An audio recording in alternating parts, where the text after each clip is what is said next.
Welcome to light to success. আজকে আমি নিয়ে এসেছি টাইম অ্যান্ড ওয়ার্কের একটি শর্টকাট নিয়ম। এক্ষেত্রে যদি আমরা এই নিয়ম ফলো করি মাত্র 10 সেকেন্ডে আমরা অঙ্কটি সলভ করতে পারবো। তো দেখে নিই অঙ্কটি কী রয়েছে। এ একটি কাজ করে 20 দিনে, বি একা সেই কাজটি 30 দিনে করতে পারে। তারা একত্রে কাজটি কত দিনে সম্পন্ন করবে? তো চলো, গতানুগতিক নিয়ম বাদ দিয়ে যদি আমরা এই নিয়মে আসি, অর্থাৎ এ একটি কাজ করতে সময় নিচ্ছে 20 ডেজ, বি নিচ্ছে 30 ডেজ। 20 এবং 30 লসাগু করলে আমরা পাচ্ছি 60।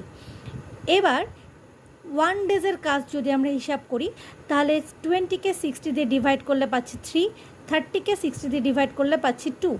একদিনের একত্রে তারা কাজ করছে 5 একক। এবার তারা একত্রে কাজটি কতদিনে সম্পন্ন করছে সেই নিয়মে যেতে গেলে আমাদের দেখতে হবে টোটাল কাজ ডিভাইডেড বাই একদিনের কাজ। তো 60/5 উত্তর পাচ্ছি 12 ডেজ। এই অঙ্কটি আমরা এই নিয়মে করলে 10 সেকেন্ডে সলভ করতে পারবো। এক্ষেত্রে কিন্তু এই 12টা কোনো ভগ্নাংশ আকারেও অ্যান্সার আসতে পারে, অর্থাৎ ফ্র্যাকশানেও অ্যান্সার আসতে পারে। একই নিয়মে যদি আমি নিচের অঙ্কটি করি তাহলে কি উত্তর আসবে, এটি তোমাদের হোমওয়ার্ক আমাকে করে জানাবে। এবং এই রকম অঙ্কের শর্টকাট নিয়ম পেতে আমাদের চ্যানেলটি লাইক, কমেন্ট এবং সাবস্ক্রাইব করো। Thank you.